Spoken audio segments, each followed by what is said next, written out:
Welcome to the Friends with Money podcast, brought to you by Money Magazine, creating financial freedom for Australians since 1999. Hello and welcome to the Friends with Money podcast, your weekly pod to help you save and make more money. My name is Michelle Baltazar. I'm the editor-in-chief here at Money Magazine. Thank you for joining us. Welcome to today's episode where we are going to try and figure out how to build wealth using a tried and tested roadmap. So we've invited a special guest who's going to walk us through his lived experience on what's worked in the past. And if you stick around until the end, we're also going to share his top 2 investment hacks, and they're the ones that nobody really talks about. So please join me in welcoming Ben Nash, financial advisor and founder of Pivot Wealth, and author of a new book called Virgin Millionaire, the step-by-step guide to your first million and beyond. Ben, thank you for joining us. Great to be here, Michelle. Now, Ben, I think I've known you for like the better part of the last decade. Really love the work that you're doing in social media and the education that you're putting out there. So I'm so happy that you've got this book out that gives us a step-by-step guide. So let's get straight into it. Can you tell us what is the genesis behind this book and what can people who buy this book can expect from it? Thanks, Michelle. Well, the Virgin Millionaire book actually came about as a result of some of the work that I've been doing with clients for the last decade and a bit, where we sort of knew that there were things to focus on and things to avoid when it came to trying to get ahead and get the maximum results in the minimum amount of time. But I hadn't really codified the thinking around what made the biggest difference. And so basically, I started working on this for our clients and came to realize that there's actually 5 key stages that people go through with their money. That ultimately what most people are working towards is complete financial independence, where it's like you've got enough money so that you're then working out of choice as opposed to necessity. You got heaps of cash, you got heaps of investments, and you basically have enough money to live your ideal lifestyle. But we also know that that's not where people start. Everyone starts at the start. They start at what we call the foundation stage, where it's like you're putting the building blocks in place that are going to set you up for that future success. And then there's the next stage is the focus stage, and then we've got optimize, accelerate up to the what we call the impact stage, which is that you've arrived at financial freedom. And one of the key concepts is that there's always a lot of things that you can do with your money. And I think that people find this quite confusing because everyone's got all these opinions and ideas and, you should buy property or buy shares or super's great or super's not so great or whatever. But the reality is that what dictates whether something's actually a good idea for you or not depends on the stage that you're at. And what that means is that depending on where you are, there are certain things that you can do that are going to move the dial on your money a lot more than others. And there's probably 1 or 2 things that if you do them at the wrong time, then it can really slow you down or hold you back. So Virgin Millionaire is all about codifying those 5 stages and talking about what the things are that you should be focused on at each of the stages to essentially complete that stage and move on to the next one towards the ultimate goal of creating complete financial independence and security. Right. I mean, you had me at those 3 little words, heaps of cash. If only, you can say that out like, oh, yes, I've got heaps of cash. It's like, oh, yeah. What did you do? Tell me what you're doing. Exactly. And just to understand this correctly, what strikes me as very different about your book is that you are challenging the notion of the different steps that you need to go through to build wealth, i.e., for a lot of us, it truly is buying your first home, buying your own home, for example. And so that's not what you're saying in this book. So tell us, what are the key steps that people should follow or maybe think about in order to get their first million out of, if they have their own home? Realistically, there's only a handful of things that you can do when it comes to building your wealth. You can save money in cash, pay down debt. You can buy shares or manage funds or ETFs. I put them all in the same bucket. You can buy property or you can crank up your superannuation or retirement fund. It's the same 5 options available to every single person in the country and pretty much every single person around the world. Now, the first 2 things that I mentioned, save money in cash and pay down debt, they're 2 important things to do, but they're also things that are never going to really get you rich. So if you want to actually build your investments, build your wealth, get to that first million and beyond, you need to be looking at either investing in share type investments, investing with property, or investing in your super. That being said, if you're just getting started, your superannuation, and while superannuation is great from a tax perspective and it's really important, it's probably not where you're going to want to start because your money that you put into super needs to stay there until you're at retirement age. And most people have got personal goals that they're going to need money for outside of super. And so you're tossing up between shares and property. And realistically, if you're just getting started, property is probably off the table because you need to have a big deposit and then you need more cash flow as well. And so the starting point for most people when it comes to investing is share type investments. Now, the really good thing these days is that there are a bunch of different investment apps and investment accounts and different platforms that make investing really accessible. A lot of them allow you to get started investing with as little as $5, and some of them it's even less than that. So I think that sometimes people fall into the trap of thinking that you need to have thousands or tens of thousands of dollars in order to get started investing. That is absolutely not the case. And what a typical journey looks like for a lot of people, or what a smart journey looks like, is to get started investing, build a bit of initial momentum, leveraging the power of compound interest until you get that money actually growing or grown to a point where you can then start looking at getting into the property market and taking that next big step. That ends up being a real accelerator when it comes to your investing and asset building when you get it right. Because when you buy property, you're typically combining your savings with the bank's money and then ending up with an investment that's a lot bigger than what you could get with just your savings alone. And so I love shares and ETFs and managed funds and those sorts of investments. But if you're buying a property that's worth $500,000 compared to investing $100,000 into a share portfolio, so long as you're choosing, comparing good property against good shares, the property is going to win over the long term every day of the week. Now, let's go back to what you just said earlier. We're not really talking about super because that's like a long way away. So you got property and shares. So to recap, you're saying invest in shares first because yes, very hard to stump up the whatever it is, $100,000 deposit for property. So nowhere in this conversation did you say buy your own home first. Am I hearing that right? Because that is like the fundamental thing that people do first once they've got the money to set aside.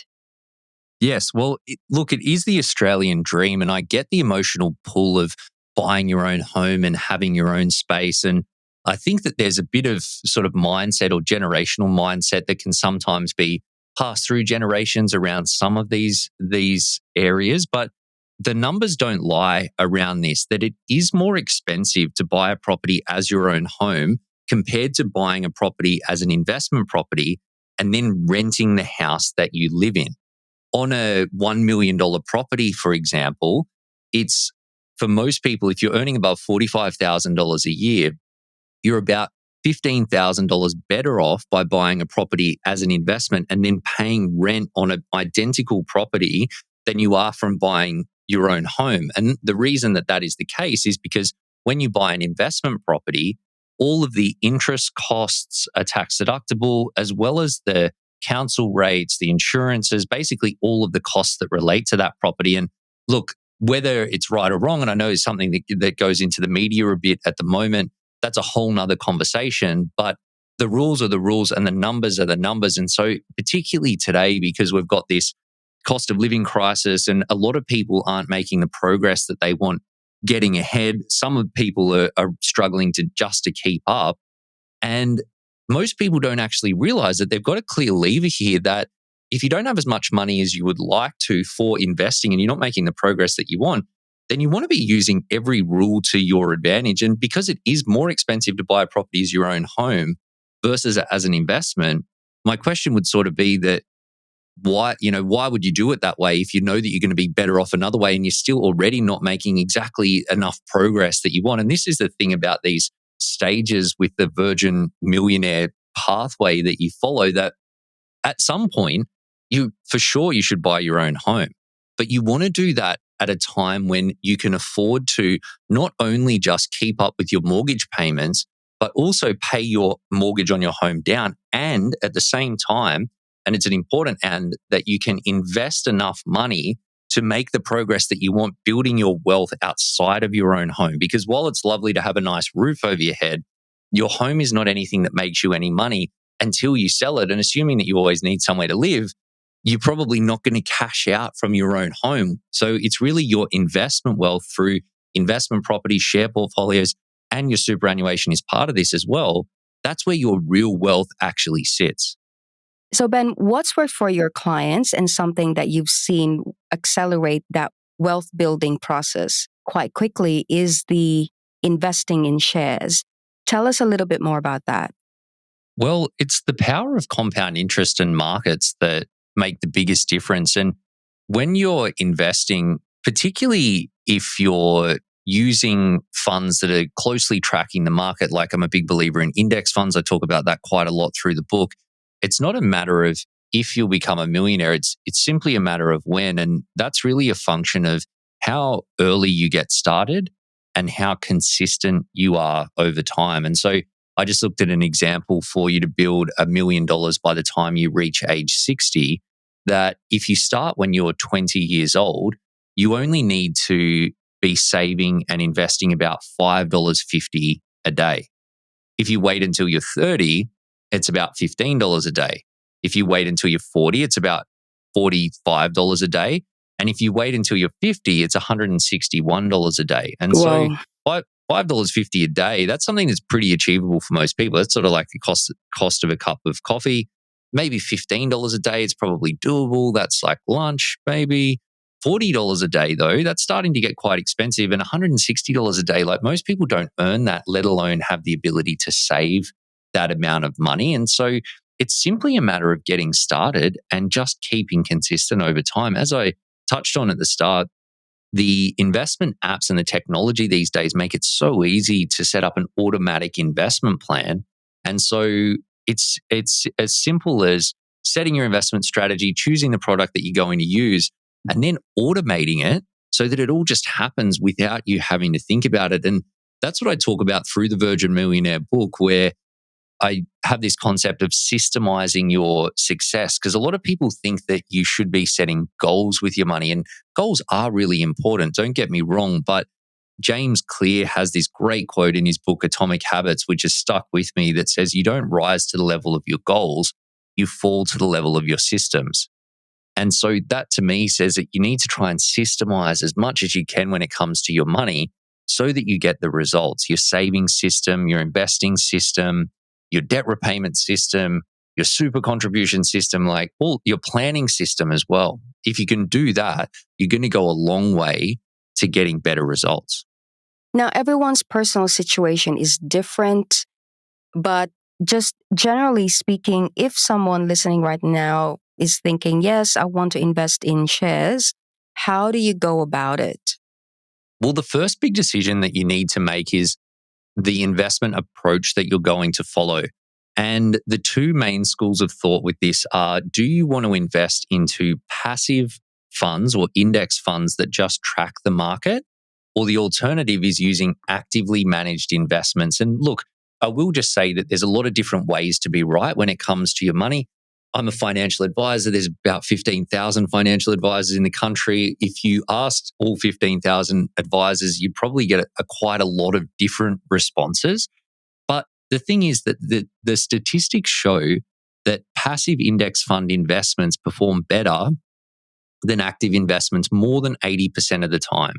And so that means that particularly if you don't know heaps about investing right now and you're looking to just get started investing, if you do, and obviously this is not financial advice and you should go and seek that out, but if you were to follow an index fund investing approach, the statistics are saying that more than 8 out of 10 times you're going to be better off than following any other approach. And an index fund that just tracks the market and invests a tiny little bit into every single company in the country, that's a bit easier to understand and it's a bit easier to have confidence in than someone where you've got an investment manager or some algorithm or something picking stocks that they think are going to be best. And so you need to choose, though, whatever way you want to go. Do you want to invest in passive index funds or do you want to invest in active funds? And once you've made that choice, you can then start looking at which investment accounts will give me access to those investments. And that starts to narrow down the list. Then you can narrow that down further by one of the most important criteria that I think when it comes to choosing an investment account is, does it have the ability for you to automate your investments with the amount that you want and in the frequency that you want? And that's why I'm a huge fan of these investing apps, particularly for people that are just getting started, because you can literally, if you want to make your investments weekly on a Tuesday because you get paid on Tuesday, then you can do that. It's not like you have to do a minimum amount and it has to be, done on whatever day and you got to send a letter in the post or anything like that. You can literally just link it all up to your bank accounts, you few swipes of your thumb on your smartphone, and it's all just happening. You make it sound so easy, but at the same time, yes, technology has made it easier to automate investments. It's just a whole Exactly. new world these days. So now we want to talk about your top 2 investment hacks. So what are the things that you think our listeners can kind of execute now or implement now to accelerate their wealth building? Well, the first one I would say is around being smart with your tax and tax planning. Basically, if you're aiming to be financially free over time, what that really means is that you're going to replace your employment salary with investment income, because that way you've got enough income so that you're then able to stop working if you want to, or be in a position where you're working out of choice as opposed to necessity. Now, that means that for most people, they're going to build investment income of tens of thousands of dollars, probably $100,000 or more each year. And commonly people are doing that while they're working because that's the only way that they can get the money to save and invest in the first place. And so being smart with the tax strategies that you do, how you structure those investments from a tax perspective, can save you a serious amount of tax each year. And if you're talking about tens or hundreds of thousands of dollars of income, that makes a big, big difference to how quickly your investments grow. Because if you own investments yourself, you just open up an investment account and you own it in your name. Basically, all of the investment income and all of the capital gains on those investments over the years ahead, they all get added to your taxable income and taxed at your marginal tax rate. But you don't need to own your investments. You can own investments in joint names with your partner, perhaps in your partner's name if they're on a lower income and have a lower tax rate, or you can own the investments through a tax entity or tax structure like a family trust, through a company, through an investment bond, or through your superannuation fund. And each of those different tax entities are going to have different benefits and different trade-offs and downsides, but different tax rates that apply. And if you understand those different entities or understand them enough and then get some advice around them, that you can often save like literally tens, if not hundreds of thousands of dollars in tax over the course of your investment accumulation journey. And that means that you've got more money that you can save to reinvest to grow your investments faster, or just use to fund your lifestyle. So I'd say that tax is the big one and the first one that comes to mind. The second piece is around a couple of the things that we've touched on already, specifically using leverage to invest. And that is using the bank's money to invest more than you can with just your savings alone. When you do that, it's often an accelerator, although it is really, really important that you manage your risk anytime that you are borrowing. Because anytime you borrow money, there is some cash flow risk. We've just been through the fastest interest rate tightening cycle in a generation. Yes. And so through that interest rate tightening cycle, there are a lot of people that ended up under more pressure than they definitely were expecting or wanted to be in. And so if you are thinking about using leverage or debt in your strategy, it's really, really important that you've got a solid risk management plan in place to back that up and make sure that you're not overexposed. Well, Ben, that's all we have time for. But once again, thank you for joining us. Great to be here. Thanks, Michelle. As always, you can send in any questions, comments, or even topics you'd love for us to cover through our dedicated email, which is podcast@moneymag.com.au, and pick up your copy of Virgin Millionaire. That's it for this episode. I'm Michelle Baltazar. Bye for now.